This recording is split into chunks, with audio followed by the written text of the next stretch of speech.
It's kind of a return to the old-style comedy filmmaking, like the films of Ben Hecht and Howard Hawks. To a large extent, we've been successful of creating a movie of that genre. Look, let me give you the lowdown here. Hands down, be the funniest movie of the year. The buzz around L.A., I mean, everybody wanted to be a part of it. What's the name of this film again? Mallrats. It's so kiddie and junior high-ish. I read it, but after seeing Clerks, I thought this is extremely commercial. They'll laugh their ass off. I think people are gonna love it. I never could have imagined it being this good. If I've done my job correctly, it's going to be entertaining. I just hope they love it as much as we do. I mean, you can't lose.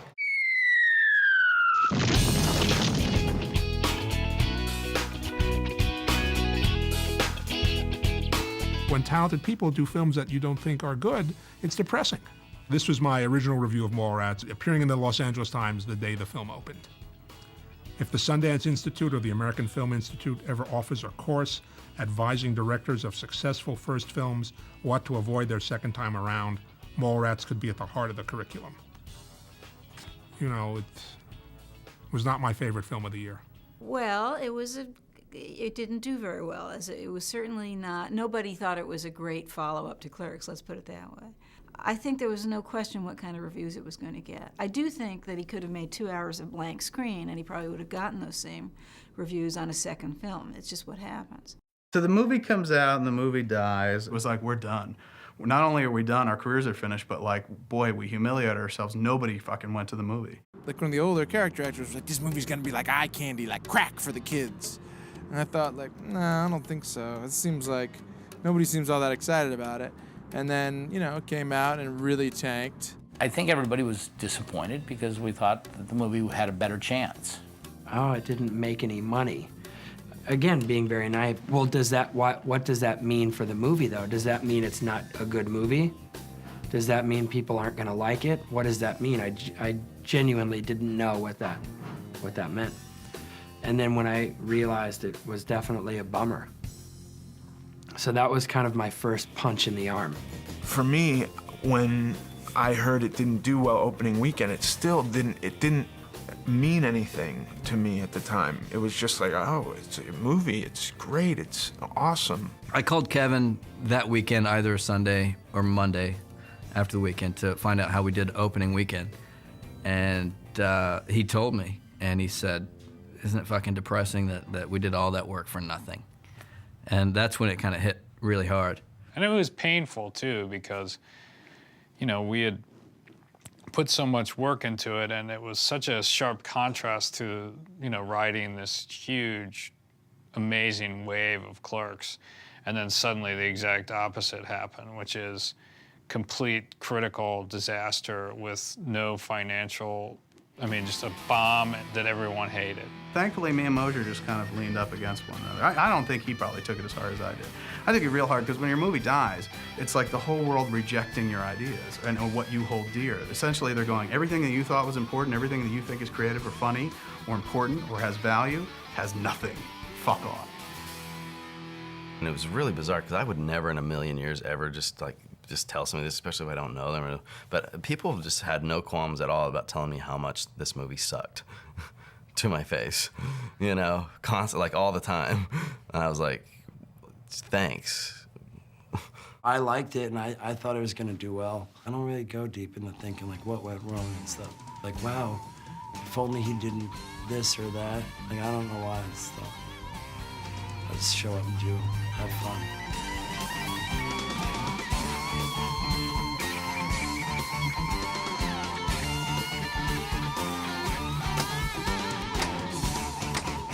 Knock it off. I just remember enjoying it and thinking it was funny, and then being surprised that it didn't have the impact yet that it now has, you know, when it came out. But there's always a million factors as to why that happens. When the movie opened and seemed to close within the same weekend, all I could think of was, it was obviously because my role wasn't bigger. Stan Lee signing comics. Stan Lee? Ours was a movie that was aimed very specifically at an incredibly small niche market. Man, what do you gotta do to get comics around this place? One side, Red. When we screened Mallrats at Comic-Con, people went crazy.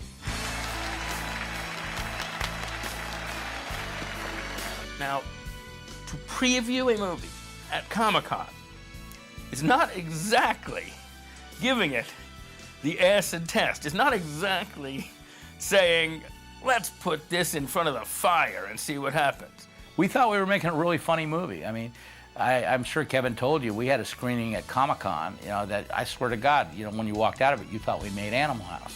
Look, everyone loved Kevin then, love him now. What can I say? I love the retard. Thought it was extremely funny, think so now. Didn't see any reason why the response at Comic-Con wouldn't be replicated in every mall in America.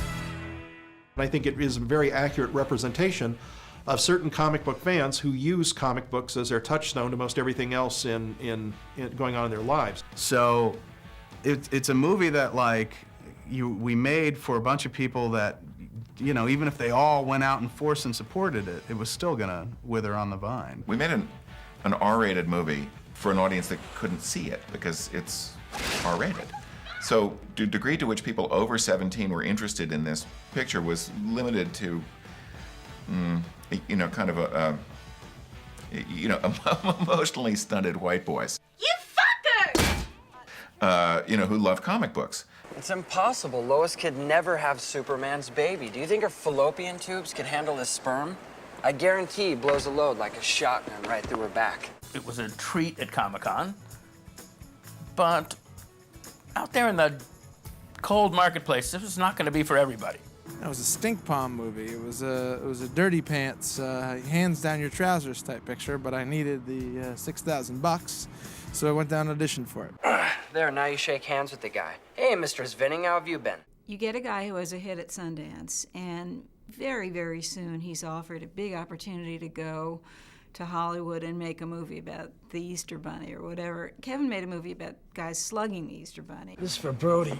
I was trying to enforce the principles of Clerks onto a movie that just would not bear those principles. It was needed to be a bigger movie. Their intentions for the movie and the purest version of the movie, because they're really earnest guys, got swallowed up sometimes in the scale of it. Mallrats, we easily had a crew of 50 people, and that was weird, like meeting a production designer, meeting a wardrobe person for the first time. We met Laura Greenlee, who was our line producer, I was the line producer. We already have a producer, you know, Scott Mosier. So, and having two more producers in the persons of Jim Jackson, Sean Daniels. My first experience in making a film with a budget was like, there are far too many fucking people around here. I went from having zero crew, or just, you know, working with Kevin and Scott and a few other people at Hapsack, a few other people on Clerks, to Mallrats, where I hired a crew of a camera department of probably 7 people, and then a grip department, an electric department, and I had all these people to hire, and it was really mind-blowing. I mean, with Mallrats, it was like, we definitely were like, you know, kids in a candy store, because a lot of the responsibility of like, I mean, especially for me, a lot of the responsibility that I bear now just was distributed to other people. Like we weren't the editors, like all that stuff. So we really were just stuck there going like, try to make this scene funny. Kevin's humor is stuff that does ultimately lend itself to not being terribly commercial because it's much more verbal than it is visual. Well, it's quotable because of the writer, you know. The guy has a great talent for writing dialogue, and it's memorable because of that, and combining the script with the proper actors and the people who are playing the roles. Working with Don Phillips early on, I had a good time. The casting part was really fun. It's an ensemble movie.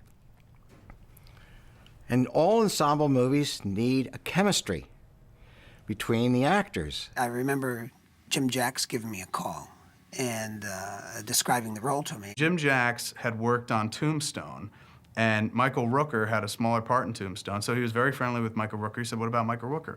And we were all huge Henry Portrait of a Serial Killer fans. So the idea of Henry Portrait of a Serial Killer, Henry playing Brandy's dad, like suddenly took this weird turn and jump where it's like, okay, so he's not going to be a bumbling idiot. He's going to be, you know, evil incarnate. The show would always run smoother and be less racy. Smelling the show was a piece of shit. A young cast is always exciting. It always has promise. And there's a certain energy that hopefully comes across on screen. We already kind of had predetermined who we wanted in the movie to see if the chemistry would work. Kevin had written a funny script and he'd written a great character, but you know, it's once you find the person who can put a voice to that, and once Kevin connected with Jason Lee and they connected on the character, it was like that's when the movie sort of became. I mean, it defined the whole movie. Jason Lee was just so charming in this, I think, and so surprising that he almost could have made this movie work, but but not quite. Don Phillips was really the unsung hero of the entire Mallrats process. Really, he's probably the guy who deserves any credit for any of the good reviews we got, because all of the good reviews, which weren't many, cited Jason Lee as the only thing in the movie worth watching. The only thing that saved it was this guy here. Hi, I'm Bentley Garrison with the network. Me and Mason here thought you were hysterical. Hilarious. And we came to Jason Lee because of Don Phillips. Honestly, what I thought as I saw this guy, Jason Lee, and I was like, this dude, Jason Lee, is gonna pop off this movie. He's gonna have a big, long career. Fill this with Coke, no ice. Want a sip of my soda? That's why I'm here today, is because of that movie. So I don't shy away from it and pretend like it never happened by any means whatsoever. I think it's a great movie. I had a great time making Mallrats. It was probably the most fun I've ever had on a movie. Mallrats was this really wonderful fraternal experience of shooting a movie where we all lived in the same hotel. And we'd all, at the end of the night, you know, when we were done shooting, we'd all hang out in the hotel bar, you know, and sit around and jaw and drink and shit like that. It was sweet. It was that was what I remember. That's like my first time being away and getting paid a lot of money to me, and staying in a hotel and getting per diem and room service, and you know, it was great. You know, sometimes you show up and there's not that camaraderie, or everybody's a little bit distant, and you show up, you do your part, and you go home and whatever.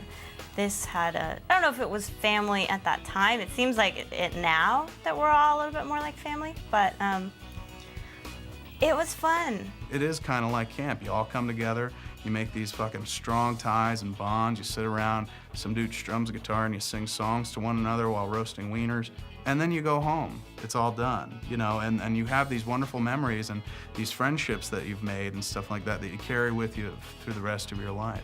And that movie was the first time I'd had that experience. You used to be a stand-up kind of guy. What happened to that guy? The guy who punched Amanda Gross's mother after she called him low class. That wasn't me, that was you. Oh, yeah. It wasn't her mother, it was her grandmother.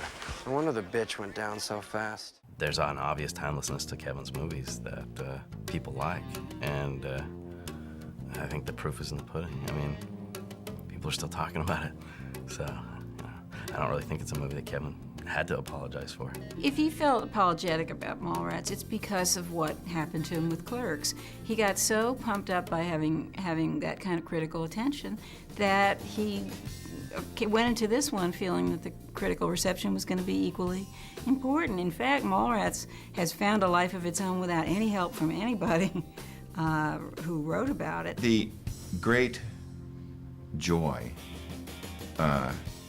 in making the movie, in having anything to do with the movie, and frankly in seeing the movie, is it has Kevin's spirit to it. Kevin Smith is never one to cry quits about anything he does. He knows that there's an audience out there, much like Quint in Jaws knows that shark's out there. Kevin knows that audience is out there, and he just has to troll better waters in order to find it. So through the years, people would wind up watching it again. So it becomes one of those movies because it's very easy to watch, it's very welcoming, and it's got those moments that become classic moments. It's a good DVD movie to sit home and like the dialogue and the comics and the just silliness. I think a lot of times when you make movies that are good, but they don't have easily marketable ideas behind them that they get discovered on cable and in video. Then all of a sudden, because they've heard it before, they actually start getting the jokes. And I think the evolution has been that people were able to watch it enough to get the jokes. And then it became a cult classic because people finally got it. Our career, to me, is like at least 75% born out of home video.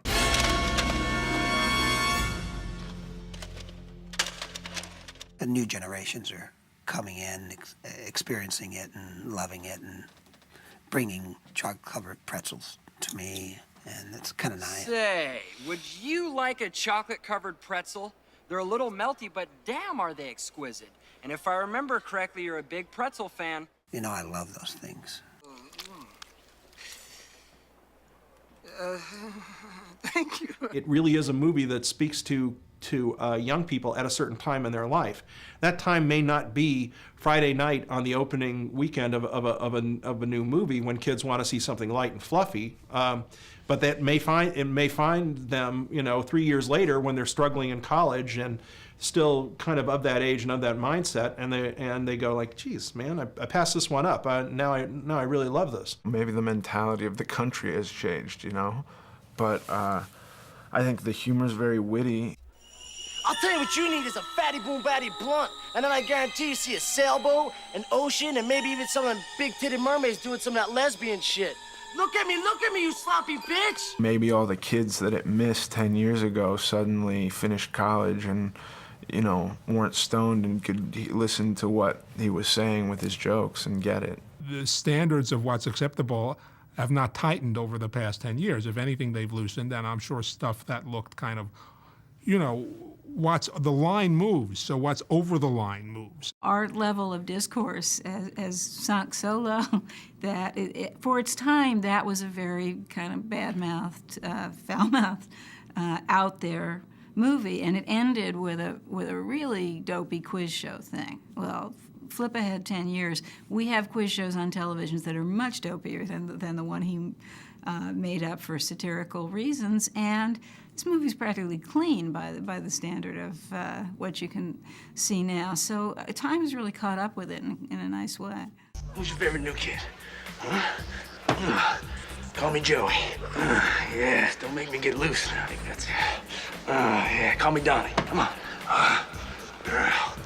Yeah, please don't go. God damn, this is one wacky game show. My guess would be, if it's a home video success, that very young people are watching it who could not get into the theater. Even they were too young to even sneak into the theater. First of all, they weren't alive when the film came out, but even if they were, they couldn't have snuck into the theater. I'm guessing that young people are fueling this film.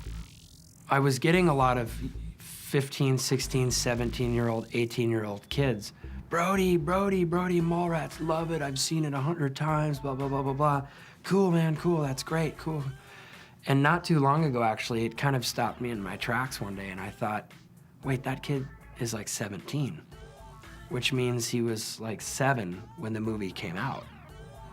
And I hadn't even realized that all that time. These kids were coming up to me and shouting Brody, that they were literally 7 years old when the movie came out.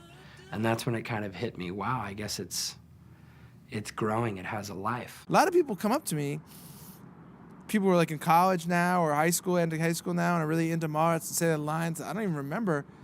And I'm like, then it occurs to me, like, how old were you when that movie came out? We discovered that it became the gateway flick for a lot of people. Like, this was the movie that they saw first. And then other people would be like, if you like that, this dude's done other movies. And then they go find Clerks or Chasing Amy or Dogma. Clerks created our ability to go in and make a studio movie, and we went in and did it. And it's the failure of that movie, the complete, absolute, critical, and financial failure of that movie created Chasing Amy. And then the success of Chasing Amy created Dogma. In the end, the only thing that you can really tell whether the movies are good or not is how long they last.